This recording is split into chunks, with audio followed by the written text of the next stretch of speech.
Wow. What was the inspiration behind this beautiful pantsuit made of parang pinya fabric ba yan? Or parang ano no, may mga intricate patterns. This one is a Lihia, and it is in partnership with the PDLs, the one that I'm helping with, the person who drive they whip this pattern, so they're part of my grand journey. Parang feeling ko, kaya ka naka-invite, gusto mong pagpakita kayo na what your purest intentions. Maybe because I don't want any colors to distract more. I want the judges to focus more on the story that I will tell and the answer that I will tell them later. Without preempting what you're about to say, anong story yung pinaka gusto mong mapukaw yung attention nila?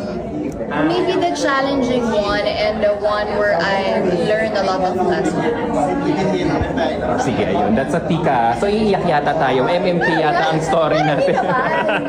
Pero you try to make it light. Inspiring, yeah. But for sure, how you perform during the Grand Talk will be the same level of intensity. I hope so. We're praying for this.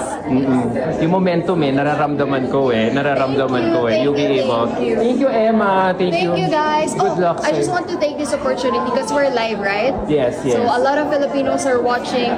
I know the Filipino fans and the supporters are praying for me for this Code Door interview. I'm also asking for your prayers. Kaninang umaga po, meron na naman earthquake na experience sa may Davao. So please do pray for our kababayan safety. Sama-sama po tayo. Okay? Gusto ko talaga yung parang may newscaster, nag-update ka pa rin. Dala mo pa rin yung yung occupation mo. Ilang intensity? Oh my God! 7.6. Naramdaman ulit siya, I think, sa may Cebu, Misamis Oriental. So yun, marami. Kanina kasi pagbukas ko ng phone yung nakita ko yung mga news about it. So, prayers lang din po talaga. So for sure, kapag may mga gusto mag-spearhead na mga relief efforts, they can contact different organizations or the LGUs that are affected of that earthquake. Oh, wow, I'm glad you're still very mindful of everything that's going on. Hindi ka rin nakafocus sa sarili mo. Thank you, Emma. Sorry that I'm disturbing, that I'm pulling you out. Yeah.